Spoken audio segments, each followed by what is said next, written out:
monde, c'est René des Loisirs Saint-Sacrement. Ça me fait plaisir de vous souhaiter la bienvenue à une vidéo spéciale stretching. Stretching, c'est excellent, ça aide à détendre, ça aide à replacer les muscles. Par contre, il y a des règles à respecter. Okay. La première, jamais d'hyperextension, ce qu'on appelle les genoux bloqués ou les genoux barrés. Jamais, jamais, jamais. Okay? Alors, quand vous allez faire des exercices, vous êtes sur une jambe ou vous étirez les ischios, le genou doit rester souple, jamais bloqué. Okay? Deuxième chose, le stretching, ça fait du bien si on respecte ses limites. Okay? Peut-être que vous connaissez des gens qui sont capables de pencher beaucoup. Vous, ça penche moins, ça plie moins. Faites attention, respectez votre corps. Si vous vous blessez, vous ne serez plus capable de bouger, vous n'aurez rien gagné. Okay? Alors, toujours respecter ses limites. On va faire les mouvements tranquillement. Arrêtez quand vous sentez que la douleur s'approche. Arrêtez avant d'avoir mal. Troisième chose, encore une fois, on veut favoriser la détente. Respirez calmement. Alors, on inspire, on prend une inspiration. En laissant le ventre se gonfler, on expire très lentement. Si vous avez... Dernière chose, on ne s'étire pas à froid. Bon, c'est-à-dire si on veut rouler les épaules, on peut. Mais aussitôt que vous avez un exercice d'étirement qui est relativement intense, il faut que le liquide synovial se soit répandu partout dans l'articulation pour éviter les blessures. Et il faut aussi que les fibres musculaires soient réchauffées de cette manière. Pour s'échauffer, là, on veut sauver du temps un peu. Vous avez des échauffements qui sont proposés dans d'autres vidéos du centre. Je vous encourage à les faire. Ou encore, faites-le vous-même, si vous ne voulez pas aller voir les liens qui sont à l'écran. Si vous voulez le faire vous-même, faites votre propre échauffement. Arrangez-vous simplement pour bouger toutes les articulations dans toutes les directions possibles. On va commencer par une zone sensible, une zone qui pose beaucoup de problèmes. Le cou, le haut du dos, qui vient beaucoup d'une mauvaise position de la tête. Okay? Très souvent, vous regardez les gens dans la rue, la tête est avancée. Et pour ceux qui ne savaient pas encore, la tête, c'est le poids d'une boule de quilles. Okay? Les grosses boules. Fait que 10 livres par en avant, ça finit par être fatigant. On va travailler le cou pour relaxer et on va essayer en même temps d'adopter une bonne posture. La mâchoire toujours parallèle au sol et le regard dirigé vers l'avant. Alors, pour détendre, on va commencer par abaisser le menton vers la poitrine. On sent l'étirement de chaque côté de la colonne vertébrale, ça va vers la nuque. En inspirant, on relève, on ne va pas vers l'arrière. On essaie de monter la tête vers le ciel pour appuyer le dessus de notre tête au plafond. Encore 4 fois. On abaisse. On allonge. On expire en approchant le menton de la poitrine. On relève. Encore 2.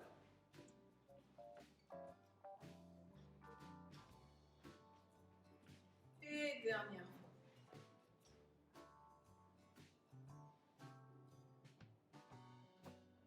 On va aller travailler les muscles du cou et du haut du dos avec un mouvement dans une autre direction. On tourne la tête d'un côté. On va le plus loin possible sans que ça fasse mal. Encore 4 fois.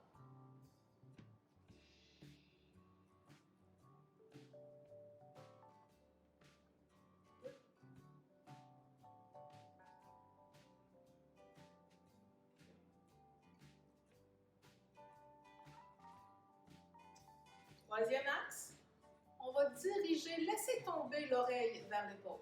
Là, c'est vraiment important de garder la tête, vraiment la tête en ligne avec la colonne vertébrale. Okay?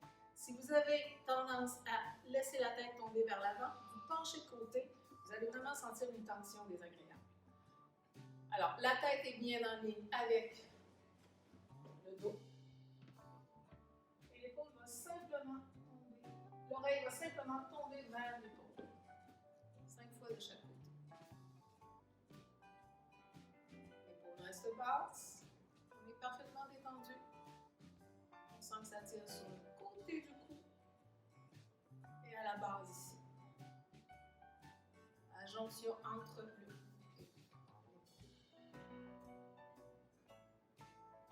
On inspire en relevant la tête. On expire en laissant tomber. On revient. Dernier exercice pour le cou, pour s'attaquer plus spécifiquement revenons au problème de la tête qui tombe vers l'avant. Je vous le fais de côté.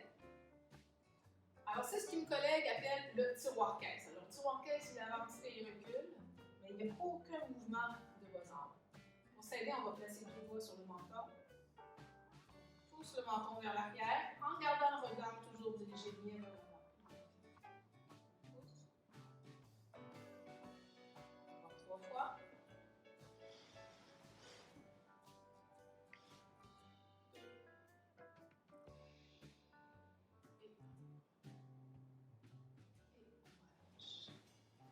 Vous pouvez sentir que ça travaille ici, à la base du crâne. On va descendre, continuer à descendre. On va simplement rouler les épaules. Quand on manque de temps, je préfère toujours faire rouler les épaules vers l'arrière parce qu'une autre posture que je vois très souvent, c'est le corps penché vers l'avant, les épaules refermées. Chez plusieurs personnes, ça entraîne un raccourcissement des muscles qui sont à l'avant de la poitrine et un étirement vraiment excessif des muscles qui sont dans le haut du dos, près de l'omoplate. Si vous avez tendance à avoir des douleurs à l'omoplate, il y a des chances que vous ayez cette posture refermée. Alors aujourd'hui, on essaie de faire ce cours. On va concentrer nos efforts sur les mouvements vers l'arrière. Maintenant, je vais vous demander quelque chose de difficile. Vous allez faire 5 cercles vers l'arrière, mais en laissant le bras parfaitement détendu. Le coude, si vous pliez le coude, vous avez contracté des muscles. Si vous écartez le bras, des fois je vois ça aussi, vous avez contracté des muscles. L'épaule va travailler, l'articulation va être en mouvement, mais le reste du ventre va être parfaitement détendu. On fait 5 cercles très lentement.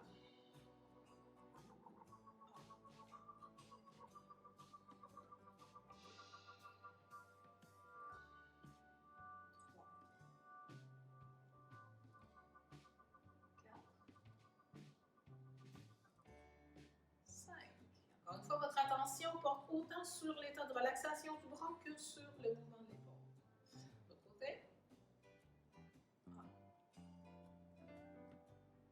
2, 3,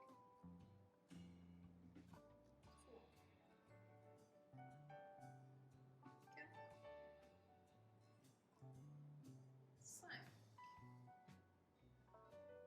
Vous pouvez le refaire si vous voulez. Arrêtez si ça vous fait du bien. C'est un exercice qui est absolument sans danger. C'est le genre de travail, le genre d'étirement que vous pouvez faire probablement le matin. Okay? Pour une fois, la règle de l'échauffement obligatoire, vous pouvez l'oublier. Vraiment, encore une fois, là, vous devez sentir le mouvement de l'épaule, le calme dans le bras, l'étirement vers l'avant et les omoplates qui se rapprochent. J'aime bien le faire séparément pour qu'on puisse fixer toute notre attention sur chaque épaule.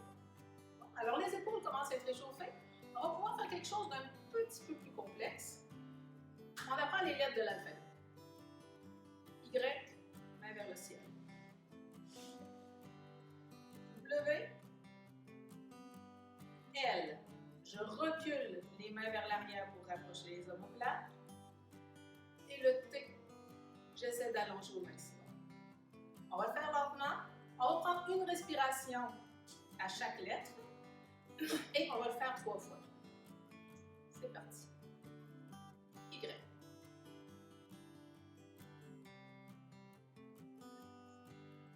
W. Les épaules sont bien basses. On colle les coudes. On recule les coudes. L. Vous sentez l'étirement devant l'épaule. Et le T. 3. Y. W. L. T. Y. W. L. Là, on va relâcher les épaules. Alors, ce qu'on va faire, c'est un contracté, décontracté. On soulève les épaules, on les crispe le plus possible. On compte jusqu'à 4. Et à 4, on relâche. 1, 2, 3, 4. Encore. 1, 2, 3, 4. Dernière fois. 1, 2, 3, 4. Et j'ai un truc, s'il y en a qui remarquent mon vous a fait remarquer que vous aviez les épaules très contractées, j'ai un exercice qu'on peut faire debout avec une balle.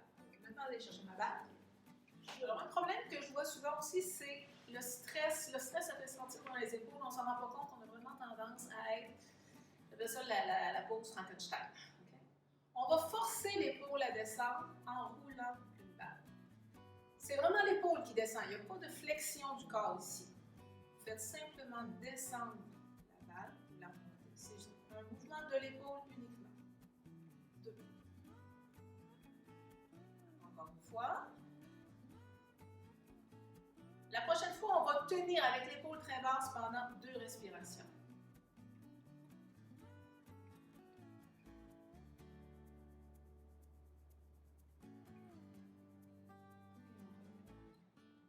Je vous conseille cet exercice-là de le faire devant le miroir pour vérifier si vous avez tendance à pencher le corps. On va faire la même chose. Alors, 3 fois en mouvement.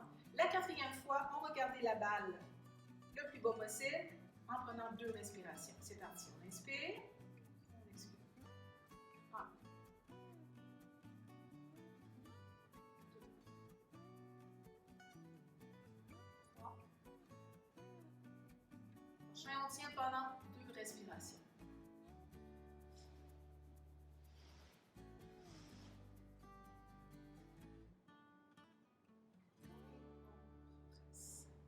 Les prochains exercices vont être pour le dos, pour aider à soulager les problèmes de dos. Le temps que j'essaie de rester plus par terre, on va maintenant passer, on continue à descendre, on passe au travail pour le dos. Alors, un des exercices qui dépend le plus, c'est le classique de yoga, chat et vache. Moi, je suis sur les poings parce que j'ai des problèmes de poignet, vous pouvez évidemment placer les mains à l'eau au sol. Important, quand on fait cet exercice-là, il faut que les membres soient bien alignés, que les articulations puissent travailler ensemble. Alors, le poignet est vis-à-vis de l'épaule, le genou est vis-à-vis de la hanche. Les jambes sont écartées en ordre normal. Et là, la tête va suivre le mouvement du dos. Alors, en expirant, on dit en commençant dans l'exercice. Pour finir le portant, devant comme un poignet. On allonge. Un avertissement. Si vous avez des problèmes de hernie, et souvent c'est ce mouvement-là en rondeur qui va poser le problème, parce que quand les vertèbres s'ouvrent, c'est là que le disque qui s'ouvre entre les vertèbres va sortir à l'ouest. Alors si vous voulez le faire, vous avez tendance à faire des hernies, même si ça fait un an ou 2. Il ne faut pas exagérer le mouvement. Et allez-y vraiment en douceur, quasiment lentement pour sentir à quel moment il faut aller. Autre chose, et ça je le dis parce que je le vois souvent sur les sites internet, on voit souvent ce mouvement dos très creusé, très vers l'arrière. Ça ne fait pas énormément bien, ça coince plus que ça aide. Alors quand vous allez le pensez plutôt allongement. Ça va creuser légèrement, mais vous ne devez jamais sentir. On le fait en douceur, dans l'inspiration, à l'expiration.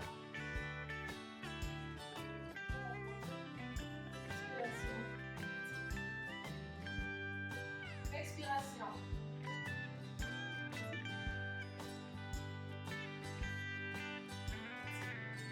Ne regardez jamais le mur devant vous. C'est très désagréable pour le sol.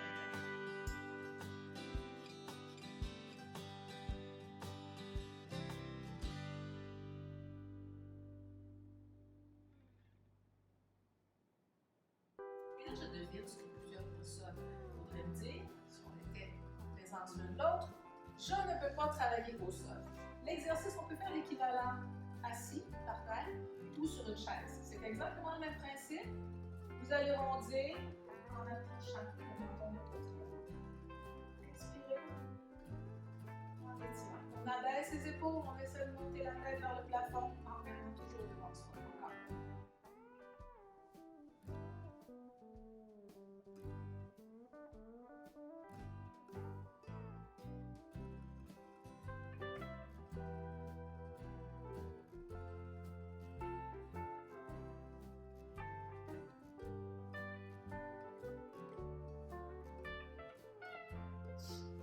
Alors, on va travailler le dos dans un dos en santé, un dos sans douleur, travaillez dans tous les axes. Alors, deuxième axe, c'est l'axe latéral. Très important encore une fois, si vous avez tendance à être penché vers l'avant, faites l'exercice devant un miroir pour être sûr que vos oreilles, vos épaules, vos hanches et vos genoux sont bien alignés. Je répète, il n'y a pas d'hyperextension, les genoux sont toujours souples. Un guide que j'utilise, c'est la couture du pantalon. Alors, je vérifie dans le miroir, ma posture est bonne. Je vais laisser la main glisser le long de la couture du pantalon en gardant toujours l'épaule bien vis-à-vis de la hanche. Inspire en descendant. J'inspire en montant. 3.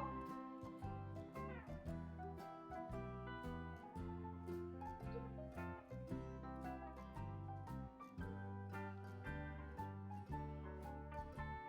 Parfois, les pantalons de sport, les pantalons plus confortables, n'ont pas de couture sur eux.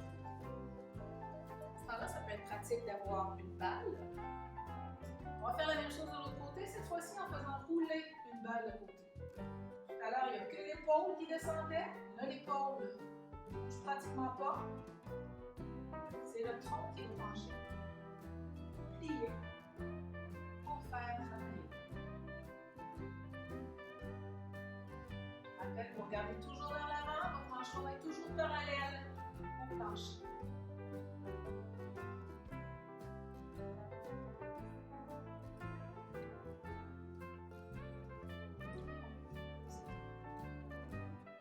Troisième axe, troisième mouvement que le dos doit être en mesure de faire si on veut pouvoir exercer nos activités quotidiennes, c'est ce qu'on appelle une torsion.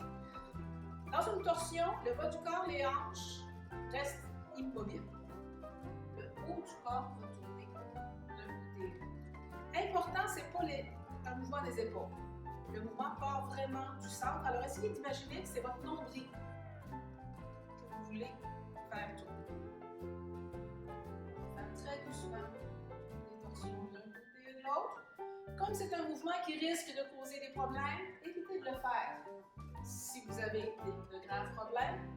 Ou encore, si vous vous méfiez de votre dos, faites des petits mouvements tout simplement. Allez moins loin, faites des mouvements lentement pour sentir à quel moment ce serait le temps d'arrêter de travailler.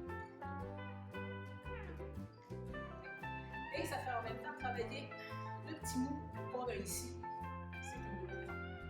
On revient avec les étirements pour les jambes. Je vous conseille d'utiliser une courroie. Si vous n'avez pas de courroie, ça peut être une ceinture, une vieille cravate, une ceinture de robe de chambre. Les possibilités sont très infinies. À tout de suite. On en est maintenant à l'étirement des jambes pour maintenir une bonne mobilité des jambes et une meilleure santé. On continue à marcher, on continue à bouger. Premier muscle, le quadriceps. L'étirement classique, c'est pour le quadriceps, c'est évidemment amener le pied vers l'arrière. On ne creuse pas le dos, les deux jambes sont une à côté de l'autre et les deux genoux sont aussi un à côté de l'autre. Personnellement, je recommande souvent l'utilisation d'une courroie parce que ça permet d'envoyer le pied vers l'arrière sans avoir à trop plier le genou. Quand le genou est très plié, souvent le ligament qui passe sur le dessus du genou est très très étiré. C'est inconfortable et souvent même douloureux. Alors là, ça vous permet d'avoir une bonne posture sans trop plier la jambe. Ça permet aussi de ne pas creuser le dos parce que l'autre chose que je vois souvent, c'est ça, on tient absolument à toucher la fesse avec le talon, douleur dans le dos. Dernière chose, je rappelle, quand vous étirez le quadriceps, jamais d'hyperextension, le genou de la jambe d'appui va rester souple. Alors, le quadriceps, c'est un gros muscle. Il va falloir tenir la posture pendant plus longtemps. Si c'est fatigant de rester debout, c'est possible aussi de le faire au sol. Alors, on est couché sur le côté. Encore une fois, l'important, c'est que les deux jambes soient bien l'une vis-à-vis de l'autre. Le corps est très droit.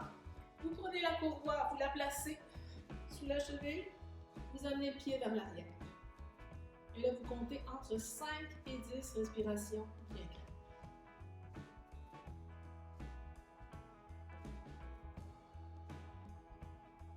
Ici, pour sauver du temps, on va le faire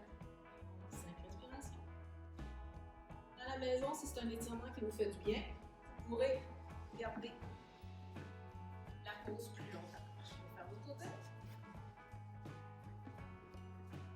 Alors, on est étendu sur le côté, le corps bien droit. Les deux cuisses, une par-dessus l'autre.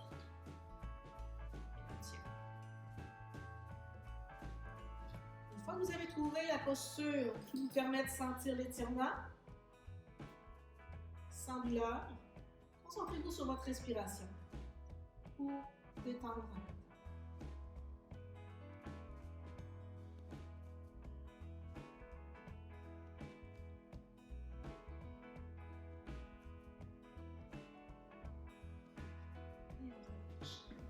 Les muscles travaillent toujours deux par deux. Si vous regardez comment le corps humain est fait, pendant qu'un muscle est contracté, le muscle en arrière est étiré. Alors là, vous avez étiré le muscle qui est à l'avant. C'est important que les deux chaînes musculaires soient bien équilibrées. On va maintenant étirer les ischio-jambiers. Alors encore une fois, avec la courroie, on va placer la courroie sous un pied. La jambe est droite, mais le genou est jamais bloqué. La deuxième jambe peut être allongée. Si vous avez le dos plus fragile, posez le pied au sol, les lombaires vont être en appui et là, vous tirez la jambe vers vous jusqu'à ce que vous sentiez l'étirement derrière la jambe. Encore une fois, 5 à 10 respirations.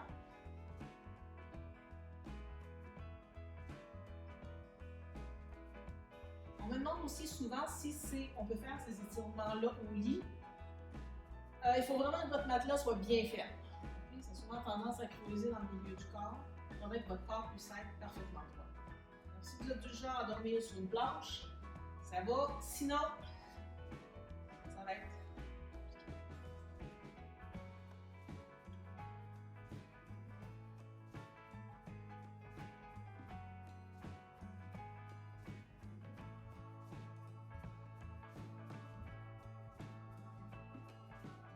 même question tout à l'heure. Si vous ne pouvez pas travailler au sol, c'est possible de faire l'étirement sur une chaise ou encore debout. Alors, si vous êtes debout sur la chaise, les orteils sont relevés, le dos est droit. Important, si vous n'êtes pas au sol, le genou n'est jamais en hyperextension. Ça veut dire, encore une chose que je vois souvent, évitez de placer la main sur la cuisse de la jambe qui est allongée, vous allez forcer le genou. Mais vous pouvez aussi faire l'étirement des ischios sans aller au sol. On va maintenant étirer l'intérieur de la cuisse. Alors, si vous êtes assis par terre ou sur une chaise, vous pouvez croiser la jambe, l'ouvrir ou la garder le genou ouvert en plaçant la courroie sous la jambe. Simplement appuyer. Vous devriez sentir un étirement ici, le long, à l'intérieur de la cuisse, mais encore une fois, sans que ce soit douloureux. Encore une fois, entre 5 et 10 respirations. S'il y a des étirements qui sont plus douloureux, plus inconfortables, c'est un signe de fragilité. Tenez-les un peu moins longtemps. Okay? Allez moins loin. Si votre jambe, si votre articulation ne vous permet pas de baisser beaucoup, c'est possible que le genou reste dans les airs comme ça. C'est très bien aussi, il n'y a pas de problème. Respectez votre corps. C'est lui qui va vous dire jusqu'où vous pouvez aller.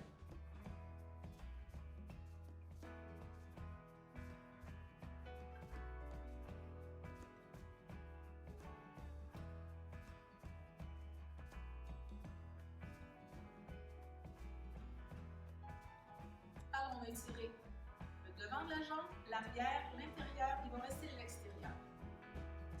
On va croiser, on place une main derrière.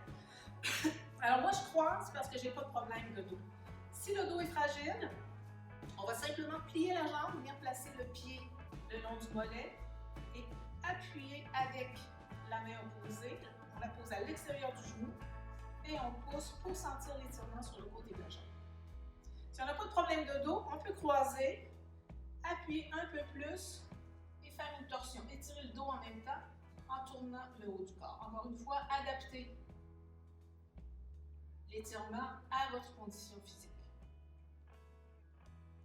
Là, je le fais au sol, mais évidemment, c'est possible de faire la même chose en étant assis sur une chaise.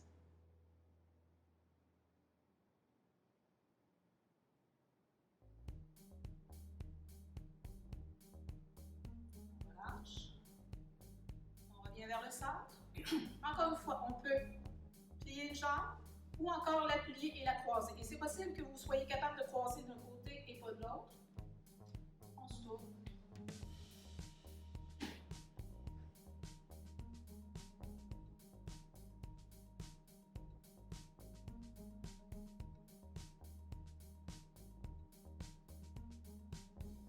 Essayez encore de fixer le regard sur un point bien précis pour que votre mâchoire reste parallèle au sol. Il reste une dernière partie des jambes à étirer, le psoas. Pour ça, je vais avoir besoin de la chaise. Je reviens là. Il reste un dernier groupe de muscles qui pose souvent problème.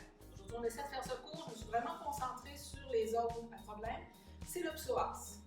Le groupe du psoas sont les muscles qui font le lien entre les cuisses et le tronc. Alors, comme c'est le seul groupe de muscles qui relie ces deux parties-là.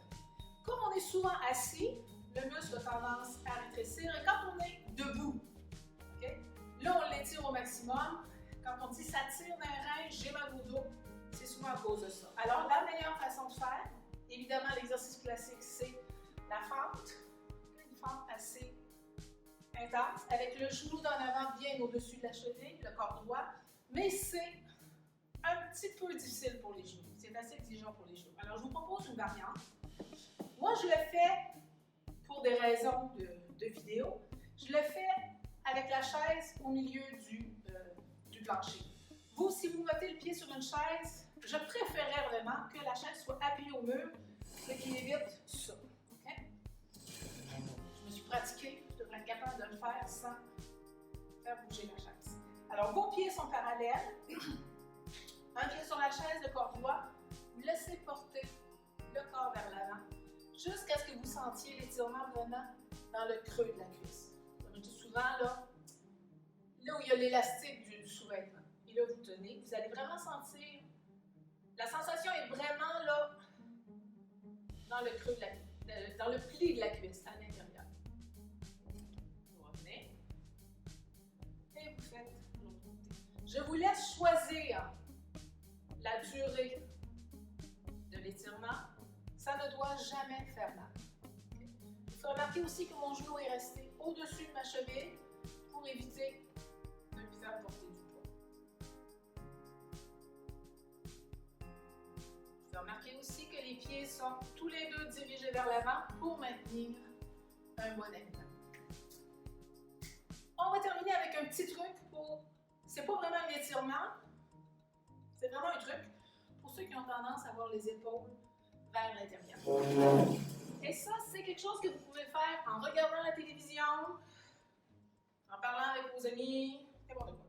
Vous prenez une serviette, une couverture pas trop grosse, vous la roulez en cylindre. Et là, vous allez placer ce cylindre-là vis-à-vis de votre colonne vertébrale.